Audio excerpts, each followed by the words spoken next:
এইটা হলো আমাদের অফিসের একটা পার্মানেন্ট সদস্য। এর নাম হইছে লায়লা।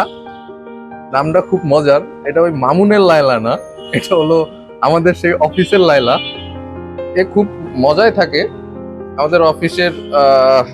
যারা সবাই আছে সবাই এরে নিয়ে খুব মজায় থাকে, এও খুব মজায় থাকে।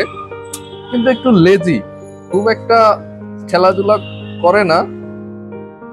তাহলে দেখতে থাকেন আমাদের এই লায়লার কর্মকাণ্ড, সে কি করে অফিসের মধ্যে।